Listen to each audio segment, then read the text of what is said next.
Size کیا ہے تمہارا؟ ہر جگہ ایسے اچھلتی پھرتی ہو جیسے ابھی تمہارے کھیلنے کودنے کے دن ہو۔ شرم نہیں آتی؟ خود کو دیکھو تو، اچھلنے کے قابل بھی ہو کہ نہیں؟ انتہائی بری لگتی ہو۔ جبکہ انوشے تو ایک دم گھبرا گئی تھی۔ پلیز سر، مجھے جانے دے۔ وہ اپنی بکس بیگ میں رکھ رہی تھی۔ لیٹ ہو گئی جبکہ سب اسٹوڈنٹ باہر آ جا چکے تھے۔ کمرے میں صرف سر احمد اور انوشے تھے۔ تبھی سر احمد نے اس کی شرٹ پکڑی اور کہنے لگا، کیا کہہ رہی تھی اس دن اپنی دوست کو کہ میری تم پر بری نظر ہے؟ سر احمد نے کمرے کی کنڈی لگائی اور وہی انوشے کو ٹیبل پر، سر احمد کتنے ہینڈسم ہے، نادیہ نے آواز بلند ہو کر کہا تو انوشے منہ بنا کر ہے، سر کی بیوی کتنی لکی ہوگی، ایک تو اتنے ہینڈسم، اوپر سے اسٹوڈنٹ کے متعلق اتنی اچھی سوچ رکھنے والے۔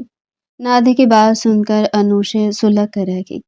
کوئی اچھی سوچ نہیں ہے، اپنے اسٹوڈنٹ پر بری نگاہ رکھتے ہیں، انوشے بے دہانی میں بول گئی۔ اس بات سے انجان کہ احمد اس کے پیچھے کھڑا ہے۔ کیا مطلب ہے نادیہ؟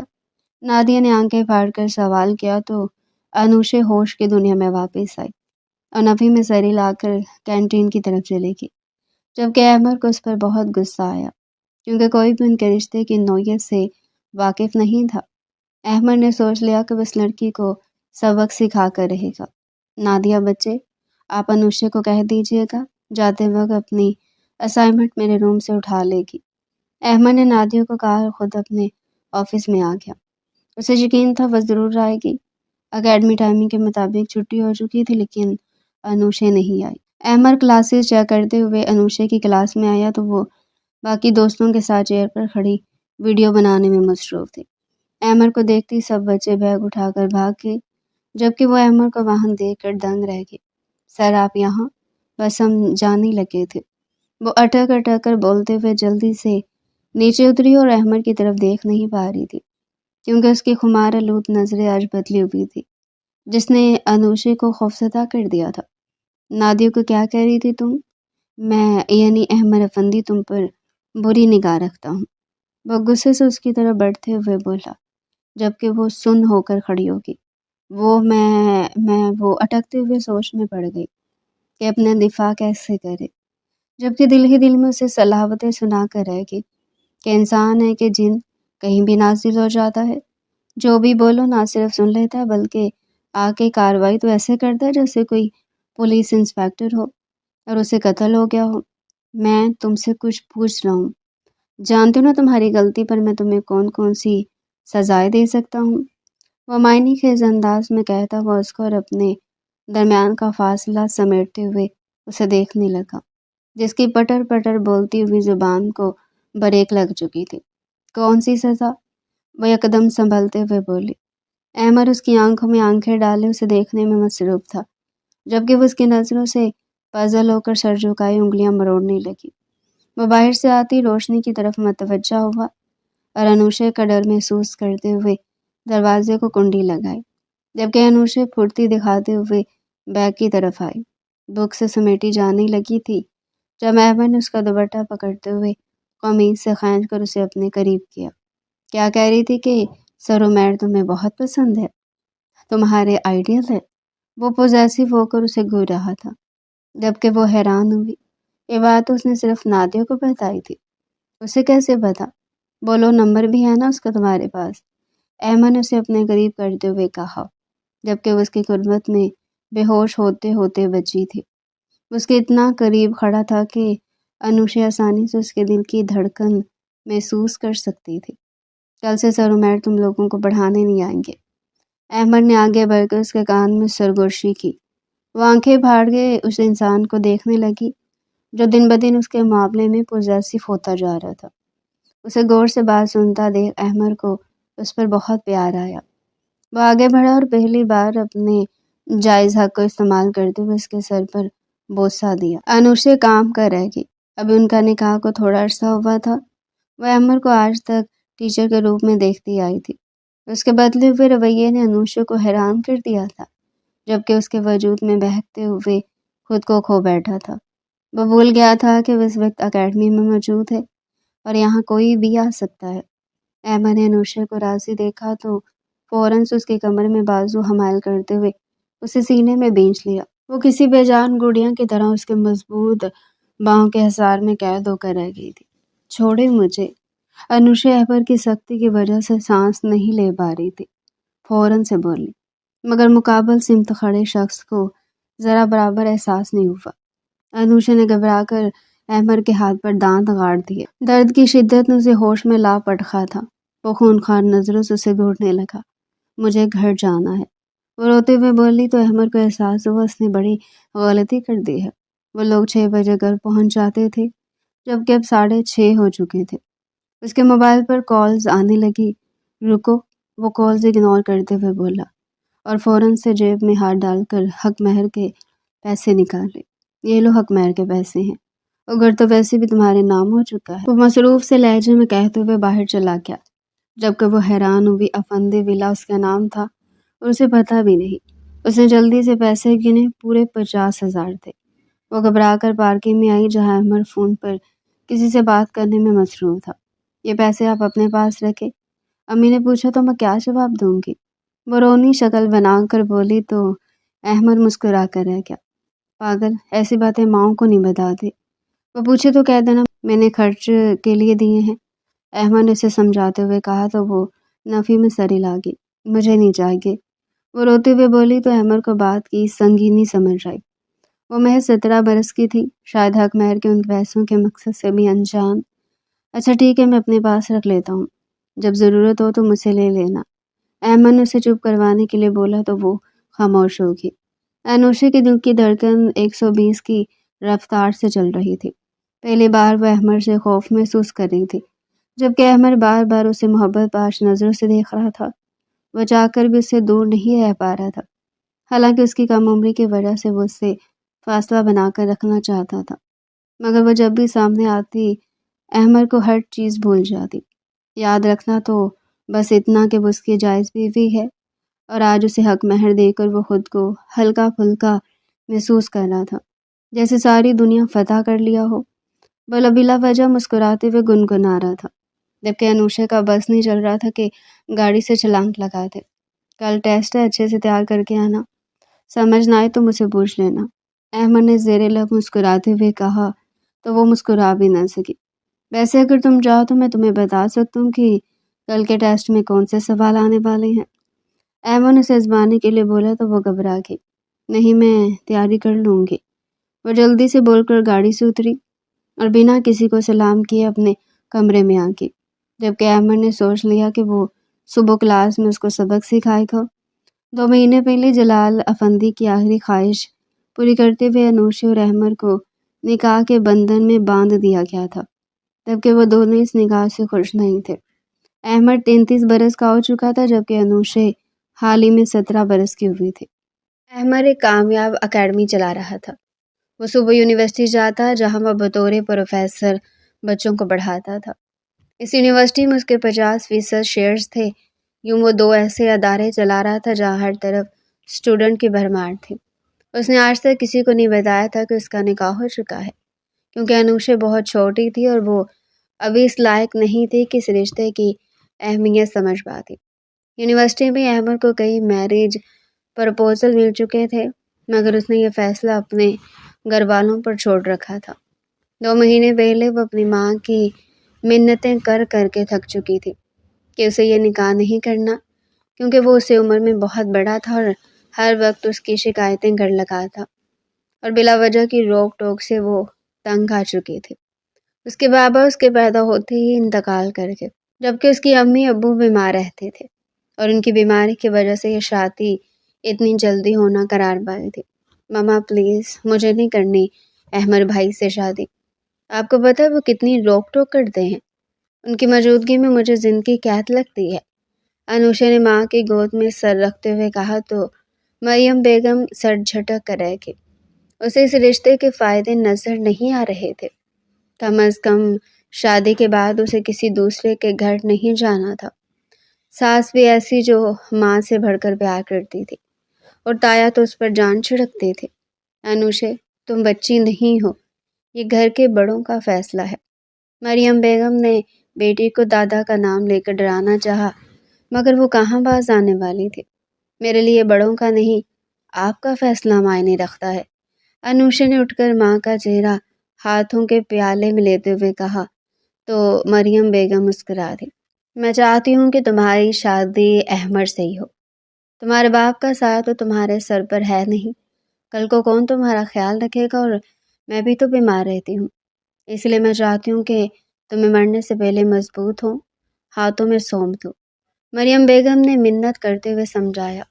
جانتی تو ان کی بیٹی بہت منہ پھٹ ہے، گھر کے بڑوں کے سامنے بھی انکار کر سکتی ہے۔ وہ اتنا اچھا رشتہ نہیں کھونا چاہتی تھی۔ جب سے وہ بیمار ہوئی تھی، انوشے کی فکر نے ان کی راتوں کی نیند چرا لی تھی۔ تو مضبوط ہاتھ کیا احمد کے ہی تھے؟ انوشے طنز کرتے ہوئے بولی تو مریم بیگم خاموش ہو گئی۔ ایک تو وہ مجھ سے ایج میں کتنے بڑے، یہاں تک کہ میرے ٹیچر ہیں، اور آپ انہی کے ساتھ میرا نکاح کرنے کی بات کر رہی ہیں۔ میں اپنی فرینڈز کو کیا بتاؤں گی؟ وہ تو یہی سمجھے گی نا کہ پہلے سے ہمارے درمیان کچھ چل رہا ہے۔ میرا بس چلے تو میں اس نکاح سے بچنے کے لیے زہر کھا لوں، یا پھر گھر سے زینت پھپھو کی طرح بھاگ جاؤں۔ انوشے نے روتے ہوئے اصل بات بیان کی۔ مریم بیگم کو غصہ آ گیا۔ وہ کتنی ڈھٹائی سے اتنی بڑی بات بول گئی تھی۔ انوشے، اگر اب زبان چلائی تو میں تمہارا منہ تھپڑوں سے لال کر دوں گی۔ مریم بیگم کو غصہ آ گیا تھا۔ صبح سے اس کی ایک رٹ لگی ہوئی تھی، چپ چاپ یہ جوڑا پہنو، تمہارا نکاح ہے۔ مریم بیگم نے ہمیشہ کی طرح اسے ڈانٹتے ہوئے یاد دلایا۔ انہیں ایسے محسوس ہو رہا تھا جیسے وہ بیٹی کو عید کے لیے تیار کر رہی ہو، اور وہ ہمیشہ کی طرح اپنے باپ سے پہلے ملنے کی ضد لگا کر بیٹھی ہو۔ ہر وقت تو تمہیں شرارتی سوچتی رہتی ہیں، نہ جانے میرے جانے کے بعد تمہارا کیا حال ہوگا۔ مریم بیگم بے بسی سے رو دی۔ بیٹی کے نکاح کے دن بلا وجہ ان کی آنکھیں بھیگ رہی تھی۔ وہ بہت اداس بیٹی کو لے کر انہوں نے اپنے شوہر کے ساتھ کتنے خواب دیکھے تھے، مگر وہ اکیلی رہ گئی۔ امی جان، ایسا تو نہ بول دیں، آپ کو مجھ پر رحم نہیں آتا؟ بابا کی جدائی کم ہے جو آپ بھی مجھے چھوڑ دینا چاہتی ہیں؟ وہ روتے ہوئے ماں سے لپٹ کر بولی۔ مریم بیگم ماں تھی، ان کا دل پگھل گیا۔ کام ہی ایسے کر رہی ہو، موت پر برحق ہے، ایک نہ ایک دن سب کو جانا ہے۔ مریم بیگم نے بیٹی کا عکس آئینے میں دیکھتے ہوئے نظر اتارے۔ بس انوشا، میں تمہیں سمجھا رہی ہوں، احمد بہت اچھا لڑکا ہے، اور ویسے بھی ہم تو تمہارا نکاح کر رہے ہیں، شادی کا کون کہہ رہا ہے؟ مریم بیگم نے اسے راضی کرتے ہوئے سمجھایا تاکہ اسے یہ نام لگے کہ لوگ اس پر ظلم کر رہے ہیں۔ امی جان، مجھے بالکل بھی احمد نہیں پسند، وہ بہت زیادہ سیریس انسان ہے۔ آپ نے کبھی انہیں مسکراتے ہوئے دیکھا ہے؟ انوشے کے کہنے پر مریم بیگم نے سر جھٹک دیا۔ اس لڑکی سے بحث میں کوئی نہیں جیت سکتا تھا۔ احمد، جو کہ انہیں بلانے آ رہا تھا، دروازے پر کھڑا انوشے اور اس کی ماں کی گفتگو سن چکا تھا۔ وہ انوشے کا مسئلہ سمجھنے کے بجائے وہ غصہ ہو گیا اور اسے سزا چکھانے کے بارے میں سوچنے لگا۔ اس لڑکی کی ہمت کیسے ہوئی میرے بارے میں ایسا بولنے کی؟ اب تو یہ نکاح ہو کر رہے گا، اور اب میں اسے بتاؤں گا کہ مسز احمد بن کر اسے کیسا فیل ہوتا ہے۔ مجھے خڑوس کہہ رہی ہے؟ احمد وہیں سے الٹے قدموں واپس لوٹ گیا تھا۔ اسٹیج پر وہ دوستوں کے پاس بیٹھا مسکرا رہا تھا جب وہ اپنی ماں اور ماموں کے ہاتھ تھامے اسٹیج کی طرف بڑھنے لگی۔ زیادہ میک اپ اور بھاری جولی نے اس کی خوبصورتی واضح کر دی تھی۔ وہ سر جھکائے اسٹیج تک آئی، بھاری لہنگے میں گرنے لگی تھی جب احمد نے اس کا ہاتھ مضبوطی سے تھام دیا۔ وہ سیدھا اسے اپنے دل میں اترتی ہوئی محسوس ہوئی۔ اسٹیج پر دونوں کے درمیان پھولوں کا پردہ حائل کیا گیا۔ مولوی صاحب آئے تو سبھی عورتوں نے سر پر دوپٹہ جما لیا، جبکہ میوزک بند کر دیا گیا تھا۔ انوشے ابراہیم ولد ابراہیم افندی، آپ کا نکاح احمد افندی ولد اسماعیل افندی باؤز حق مہر 50,000 طے کیا جاتا ہے، کیا آپ کو قبول ہے؟ مولوی صاحب کی بات سن کر وہ پھوٹ پھوٹ کر رو دی۔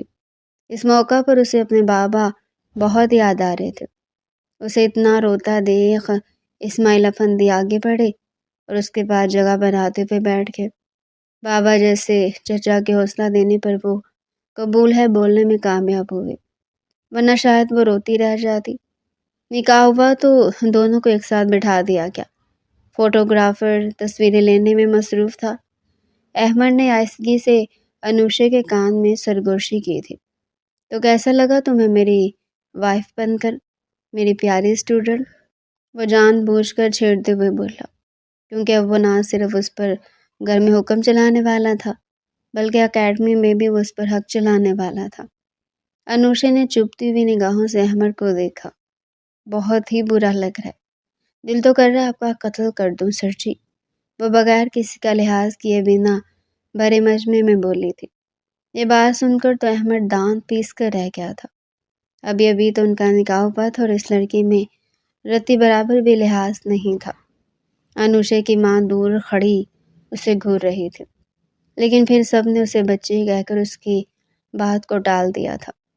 ابھی انوشے کی عمر ہی کیا تھی، 17 سال، جبکہ احمد کی عمر 33 سال تھی، یعنی کہ اسے 9 سال بڑا تھا۔ بس بہت ہو گیا، نکاح ہو گیا نا، اب میں اپنے روم میں جا رہی ہوں۔ وہ جلدی سے پیر پٹکتی ہوئی وہاں سے رفو چکر ہو گئی تھی۔ انوشے کو اس بات کا بھی لحاظ نہیں تھا کہ احمد نے کتنا اچھا فوٹوگرافر بلایا ہے اور دونوں کو فوٹو سیشن کروانا تھا، لیکن وہ کسی بات کا لحاظ کیا بھی نہیں، وہاں سے چلی گئی تھی۔ احمد اپنے غصے کو پی گیا تھا، لیکن یہ بات اس کے دل میں کھٹک رہی تھی کہ انوشے نے ایسے کیوں کہا ہے؟ کیا وہ اتنا برا تھا؟ اچھا خاصا دیکھنے میں ہینڈسم تھا، ویل سیٹل تھا، اس نے بھی ٹھان لیا تھا کہ وہ انوشے کو سبق سکھا کر رہے گا۔ نکاح کے بعد رات کو وہ اکیلی روم میں بیٹھی ہوئی اپنے بابا کی یادوں میں گم تھی۔ اس کا کتنا بڑا خواب تھا کہ وہ ڈاکٹر بنتی، لیکن گھر والوں نے کیا کیا تھا؟ ابھی کالج میں اس کا پہلا ہی سال تھا کہ اسے نکاح کے بندھن میں باندھ دیا۔ اسے ڈر تھا کہ نہ جانے وہ دوسرے سال میں جا بھی پائے گی کہ نہیں، یہ نہ اس کی رخصتی بھی کرا دی جائے گی۔ بابا آپ کی انوشے ٹوٹ گئی ہے۔ وہ روتی ہوئے اپنے باپ کی تصویر کو اپنے گلے سے لگائے گفتگو میں مگن تھی، جب وہ غصے میں اس کے روم میں داخل ہوا تھا۔ تم خود کو سمجھتے کیا ہو انوشے کی بچی؟ وہ غصے سے الفاظ پر غور کیے بنا بولا۔ میں انوشے کی بچی نہیں، انوشے ہوں۔ اور ایک بات، آپ میں مینرز نہیں ہے؟ ویسے تو کلاس میں بہت ڈسپلن سکھاتے ہیں، لیکن یہاں آپ کا سارا ڈسپلن کہاں گیا ہے؟ آپ کو ذرا بھی احساس نہیں کہ کسی کے روم میں داخل ہوں تو پہلے دروازہ نوک کرتے ہیں اور پھر روم میں داخل ہوتے ہیں۔ وہ غصے میں لمبی چوڑی تقریر کرتی ہوئی آنکھوں سے آنسو صاف کرنے لگی، جنہوں نے کاجل کی مدد سے گال پر آڑے ترچھی لائنز بنا دی تھی۔ غیروں کے دروازے نوک کرتے ہیں انوشے، اور اب تم میری وائف ہو، میرے نکاح میں ہو، وہ معنی کے انداز میں کہتے ہوئے اس کی طرف بڑھنے لگا، کیونکہ وہ جانتا تھا اس لڑکی کو اسی طرح چپ کروایا جا سکتا ہے۔ کون سا نکاح؟ کیسا نکاح؟ میں نہیں مانتی اس نکاح کو، یہ صرف اور صرف زبردستی کا رشتہ جڑا کیا ہے؟ وہ ہائپر ہوتے ہوئے سارے لحاظ بھول گئی تھی، کیونکہ اسے اب پتہ چلا تھا کہ احمد اسے پسند نہیں کرتا تھا۔ اس کی منگیتر نے منگنی توڑ دی تھی، اس لیے وہ شادی کے لیے مانا تھا، لیکن جیسے بھی ہوا کوئی راضی تھا یا نہیں، لیکن رشتہ جو جڑ گیا تھا نا۔ اور تم اتنی بد لحاظ کب سے ہو گئی ہو؟ احمد ایک ایک لفظ چبا چبا کر ادا کرتے ہوئے بولا تو انوشے کی آنکھوں میں آنسو تیرنے لگے۔ انوشے جو پہلی سب سے ناراضگی کی صورت بول نہیں پا رہی تھی، اب احمد کا رویہ دیکھ کر اس کا دل کیا وہ چیخے مار کر رونے لگ جائے، لیکن وہ بہت زیادہ ایموشنل تھی۔ کیا مطلب؟ اب میں نے کیا کیا ہے؟ وہ ہٹ درمی سے کہتے ہوئے بولی تو احمد اسے ڈانٹ کر رہ گیا۔ سب چاہتے تھے کہ میں آپ سے نکاح کر لوں، وہ تو ہو گیا ہے، اب یہاں آ کر مزید میرا دماغ خراب کرنے کا مطلب کیا ہے؟ وہ احمد کے ڈانٹنے پر سارے لحاظ بلا طاق رکھتے ہوئے چیخ کر بولی تو احمد نے اسے گھور کر دیکھا۔ دماغ تو تم نے میرا خراب کیا ہے، میں نے کتنا اچھا فوٹوگرافر بلوایا تھا، یہ یادگار لمحہ میں تصویروں میں قید کروانا چاہتا تھا، اور تم وہاں سے پیر پٹکتے ہوئے یہاں آ گئی ہو۔ تمہیں پتہ بھی ہے خاندان والے کتنی باتیں کر رہے ہیں؟ انوشے کب بڑی ہوگی؟ 18 سال کی تو ہو گئی ہو، احمد نے بے بسی سے کہا، کیونکہ سب کو پتہ چل چکا تھا یہ نکاح زبردستی ہوا ہے۔ تو آپ مجھے یہاں یہ احساس دلوانے آئے کہ میں بڑی ہو گئی ہوں؟ وہ حیران ہوتے ہوئے بولی۔ جب احمد نے اس بات میں سر ہلایا تو وہ غصے سے اسے دیکھنے لگی۔ ہاں، مجھے نہیں کرنی ہے کسی بھی بات کی پرواہ، خاندان والے باتیں بناتے تو بناتے رہے، اور بہتر یہی ہوگا کہ آپ ابھی میرے روم سے چلے جائیں۔ میں احمد کے قریب آنے پر اسے دھکا دیتے ہوئے بولی، میں یہاں سے کہیں بھی نہیں جاؤں گا۔ وہ زبردستی اس کی کلائی دبوچتا ہوا بولا۔ اس کی معصوم صورت احمد کو اپنی طرف کھینچ رہی تھی، جبکہ اس کی حرکتیں ایسی تھی کہ احمد صحیح سے غصہ بھی نہیں کر پا رہا تھا۔ چھوڑے، مجھے درد ہو رہا ہے۔ وہ اپنی کلائی موڑتے ہوئے اس کے ہاتھ سے اپنی کلائی آزاد کروانے لگے تھے، مگر احمد کی گرفت مضبوط ہوتی جا رہی تھی۔ میں کیا کہہ رہی ہوں؟ مجھے پین ہو رہا ہے، چھوڑے مجھے۔ وہ زاروں کی طرح روتے ہوئے اسے فاصلہ بنانے کی کوشش میں ہلکان ہوتے ہوئے بولی، کبھی نہیں چھوڑوں گا۔ یہ ہاتھ تھام لیا نا انوشے تو چھوڑوں گا نہیں، یہ بات بھی یاد رکھنا۔ اس کی ایک رٹ سے تنگ آ کر بولا، آپ سارے خاندان والے ملے ہوئے ہیں، اب سب لوگ بہت سنگ دل ہیں۔ مجھے نہیں معلوم تھا۔ وہ اس پر الزام لگاتے ہوئے ترش لہجے میں بولی، انوشے تم ابھی میں چور نہیں ہو، تمہارے اندر بچپن ہے، تم سب کو اپنا دشمن سمجھ رہی ہو، لیکن تمہیں کچھ عرصے بعد ہی معلوم ہو جائے گا کہ یہ نکاح میرے اور تمہارے لیے کتنا ضروری تھا۔ اسے سمجھانے کے لیے بولا کیونکہ جانتا تھا بہت سے لوگ ان کے خلاف ہو چکے ہیں، لیکن مجھے کچھ معلوم نہیں۔ اگر میں یہ گھر چھوڑ کر چلی گئی تو آپ لوگ کیا کرو گے؟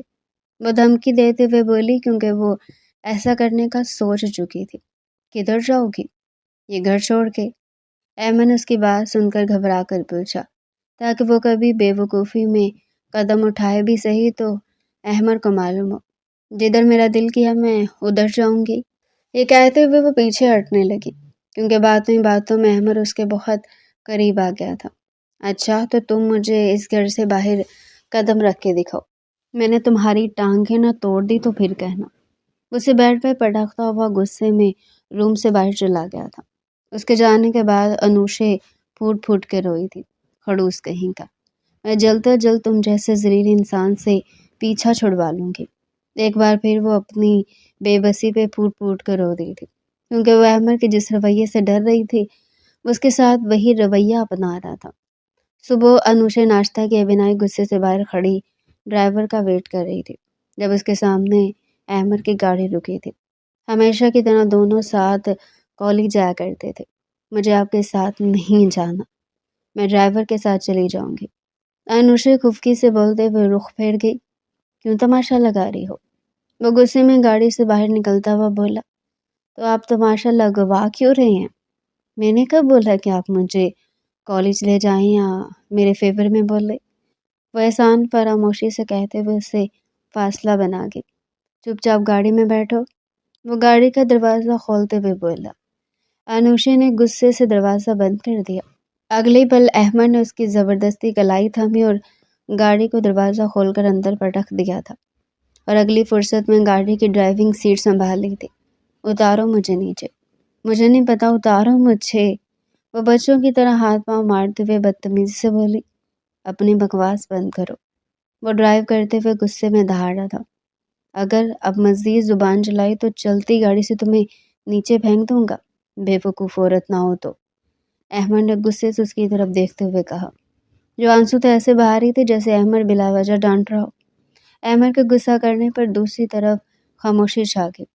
اب انوشے کو بھی آرام آ گیا تھا، وہ بالکل خاموش ہو کے بیٹھ گئی تھی۔ اور ہاں، دوسری بات یاد رکھنا، اگر غلطی سے بھی کالج میں تم نے منہ کھولا کہ ہم دونوں ہسبینڈ وائف ہیں تو میں تمہارا وہ حشر کہوں گا کہ دن میں تارے نظر آ جائیں گے۔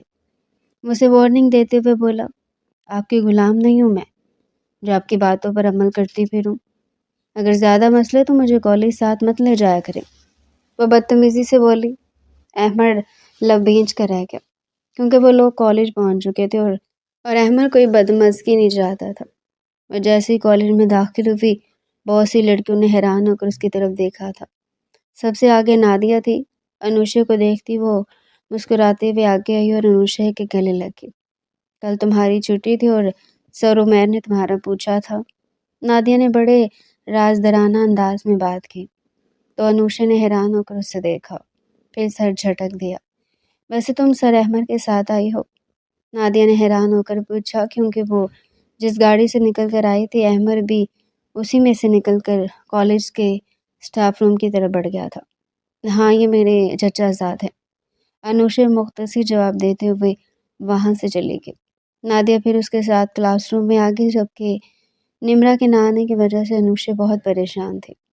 اس کی بہترین دوست تھی اور اس کے والد کا ایکسیڈنٹ ہوا تھا، جس کی وجہ سے وہ آج کل کالج نہیں جا رہی تھی اور نہ ہی اکیڈمی آ رہی تھی۔ سر، مجھے یہ ٹاپک سمجھ نہیں آیا، آپ مجھے دوبارہ بتا دیں گے؟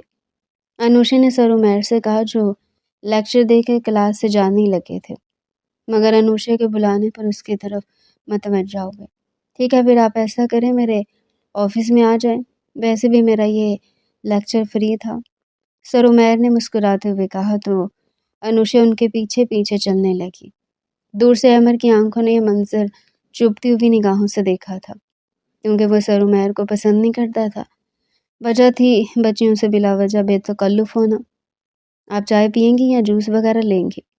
سر عمیر نے موبائل اٹھاتے ہوئے پوچھا تو وہ خاموشی سے نفی میں سر ہلا گئی۔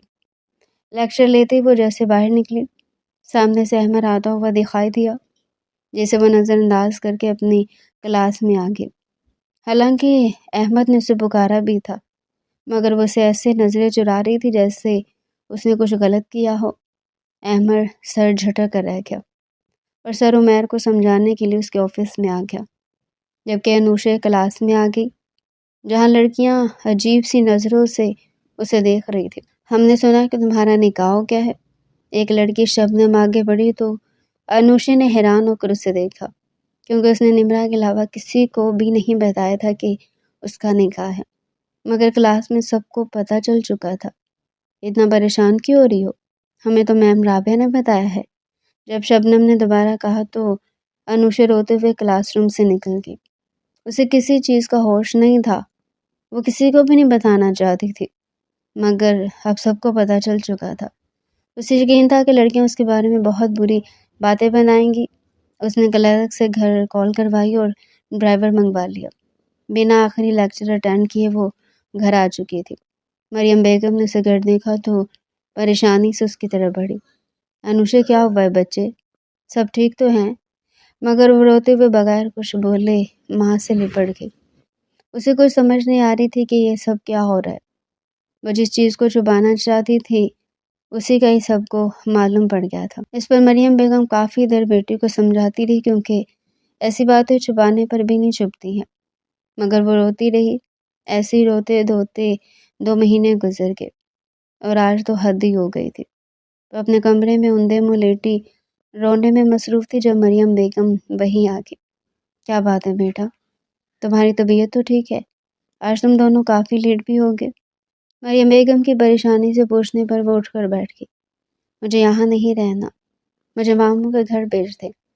انوشے کے رونے پر مریم بیگم کو حیرت ہوئی کہ آخر ایسا کیا ہوا کہ وہ ایسا کہنے پر مجبور ہو گئی۔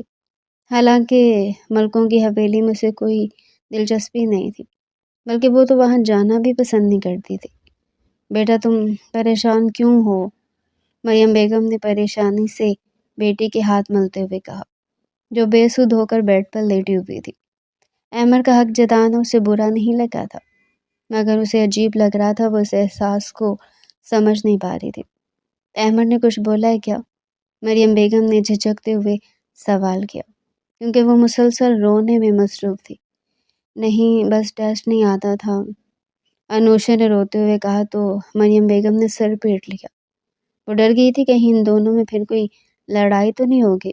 مطمئن ہو جانے کے بعد مریم بیگم اپنے کمرے میں آ گئی۔ ان کی طبیعت بہت خراب ہو رہی تھی، کافی دنوں سے انہیں چکر آ رہے تھے اور وہ زیادہ دیر چل نہیں پا رہی تھی۔ وجہ تھی کمزوری جو دن بدن ان پر حاوی ہوتی جا رہی تھی۔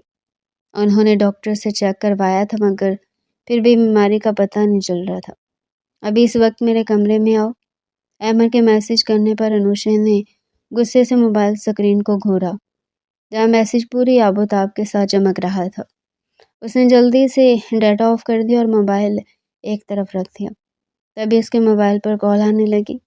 احمد کا نمبر دیکھ کر وہ غصے سے کروٹ بدل کر سو گئی۔ تھوڑی دیر بعد اس کے کمرے کا دروازہ بج اٹھا۔ وہ نہ چاہتے ہوئے دروازے تک آئے، سامنے سے کھڑا دیکھ کر غصے سے دروازہ بند کرنے لگی تھی جب ہمارے ایک ہی جس میں کمرے میں داخل ہوا اور دروازے کو کنڈی لگا دی۔ مجھے تمہیں بہت اہم بات بتانی ہے اور تم ہو کہ میرے میسج کا جواب نہیں دے رہی۔ احمد نے غصے سے کہا تو انوشا سے گھور کر رہ گئی۔ مجھے آپ سے کوئی بات نہیں کرنی، آپ بہت برے انسان ہیں۔ انوشا کے شرما کر شکوہ کرنے پر وہ مسکرا دیا۔ اس بات کو چھوڑو، مجھے تمہیں اس سے بھی زیادہ اہم بات بتانی ہے، لیکن اس کے لیے تمہیں بہت زیادہ حوصلے اور ہمت کی ضرورت ہے۔ دیکھو انوشا، چچی کا تمہارے علاوہ کوئی بھی نہیں ہے، اب تمہیں ان کا حوصلہ بننا ہوگا۔ احمد کے اس طرح کہے جانے پر انوشا نے گھبرا کر احمد کی طرف دیکھا، جو خاصا پریشان نظر آ رہا تھا۔ اس کے ہاتھ میں موجود رپورٹس دیکھ کر وہ بھی حیران ہوئی تھی۔ آپ کیا کہنا چاہتے ہیں؟ وہ پریشانی سے صوفے پر بیٹھتے ہوئے بولی تو احمد بھی پاس بیٹھ گیا۔ وہ نہیں سمجھ پا رہا تھا کہ انوشا کو اتنی بڑی بات کیسے بتائے۔ آپ بول کیوں نہیں رہے؟ انوشا نے گھبرا کر پوچھا، کیونکہ احمد کی خاموشی اس بات کی طرف اشارہ تھا کہ بات معمولی نہیں ہے۔ وہ دراصل بات یہ ہے، احمد نے تمہید باندھتے ہوئے کہا۔ انوشا پوری توجہ سے اس کی طرف دیکھنے لگی۔ بتائیں بھی صحیح، ڈرا کیوں رہے ہیں؟ انوشا نے دل پر ہاتھ رکھتے ہوئے کہا، مجھے تمہیں 2 باتیں بتانی ہیں، سمجھ نہیں آ رہا کیسے بتاؤں۔ احمد نے بے بسی سے جواب دیا تو انوشا کو حیرانی ہوئی۔ کہیں رخصتی کی بات کرنے تو انوشا نے بات ادھوری چھوڑی تو احمد مسکرا دیا۔ میں نہیں، میں کیسے پڑھوں گی؟ بعد میں انوشا روتے ہوئے بولی تو احمد اسے سینے میں بھینچ کر رہ گیا۔ تب تم پہلے سے زیادہ اچھا پڑھو گی، احمد نے اسے سمجھاتے ہوئے کہا تو وہ غور سے اسے دیکھنے لگی۔ شادی کے بعد تو بیبی آ جاتا، وہ روتے ہوئے بے دہانی میں بول تو گئی تھی، مگر احمد کے کہکوں نے اسے شرمانے پر مجبور کر دیا تھا۔ سوری، غلطی سے منہ سے نکل گیا۔ وہ شرم کے مارے سر جھکا کر بولی تو احمد نے اس کو سینے سے لگا لیا۔ میں پوچھنا چاہتا تو تمہیں کوئی اعتراض تو نہیں؟ احمد کے پوچھنے پر وہ سر جھکا گئی۔ مجھے کوئی اعتراض نہیں ہے، لیکن آپ کو مجھ سے ایک وعدہ کرنا ہوگا، انوشا لاڈ کرتے ہوئے بولی تو احمد دل و جان سے اس پر قربان ہوتے ہوئے متوجہ ہوا۔ آپ مجھے بلا وجہ ڈانٹیں گے نہیں؟ انوشا نے سوالیہ نظروں سے دیکھتے ہوئے بولی تو احمد نے سر جھکا کر قبول ہے بولا تو وہ کھلکھلا کر ہنس دی۔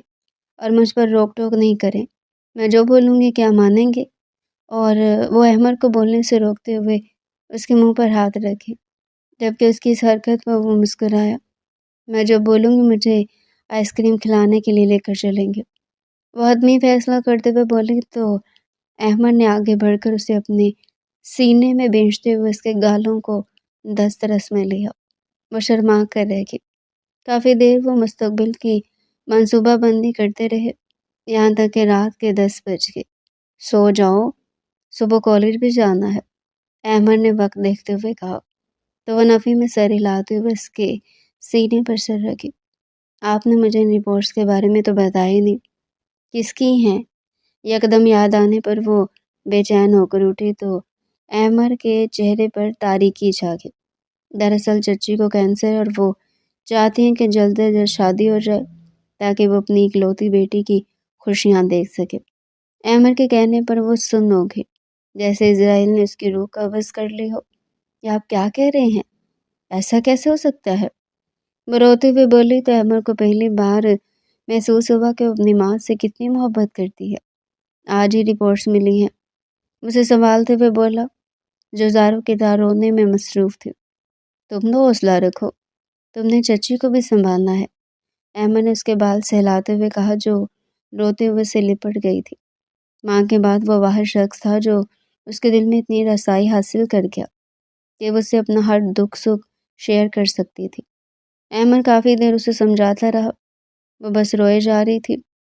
اس کو روتا ہوا دیکھ کر احمد کو احساس ہوا کہ اسے ابھی نہیں بتانا چاہیے تھا، مگر یہ چچی کی درخواست تھی کہ اسے پہلے سے پتہ ہو تاکہ وہ شادی سے انکار نہ کر سکے۔ ساری رات وہ اس کے سرہانے بیٹھا اسے جاتا رہا، یہاں تک کہ صبح کے اذان ہو گئے۔ انوشا تو روتے روتے اس کے سینے پر سر رکھے سو گئی تھی، جبکہ وہ بیڈ کی پشت سے ٹیک لگائے اونگ رہا تھا۔ صبح فجر کے اذان کے وقت مریم بیگم دروازہ کھولتے ہوئے اندر داخل ہوئی تو دونوں کو دیکھ کر مسکرائی اور بغیر جگائے وہاں سے چلی گئی۔ وہ اپنی بیٹی کی خوشیاں چاہتی تھی جو اسے مل چکی تھی، اب بس وہ جلد از جلد انوشا کی رخصتی کر دینا چاہتی تھی۔ تاکہ وہ پرسکون ہو جائے، ورنہ انوشے کے انکار نے انہیں خوف زدہ کر دیا تھا۔ لیکن اب وہ بہت خوش تھی اور اس خوشی کے سامنے ان کو اپنی بیماری بہت معمولی لگ رہی تھی۔ تو ڈیئر پیارے ناظرین، یہ تھا آج کا ہمارا انٹرسٹنگ ناول۔ مزید اگر آپ ایسے ہی شارٹ ناول ہمارے چینل پر ڈیلی سننا چاہتے ہیں تو چینل کو سبسکرائب کریں، ویڈیو کو لائک کریں اور کمنٹ سیکشن میں اپنی رائے لازمی دیں۔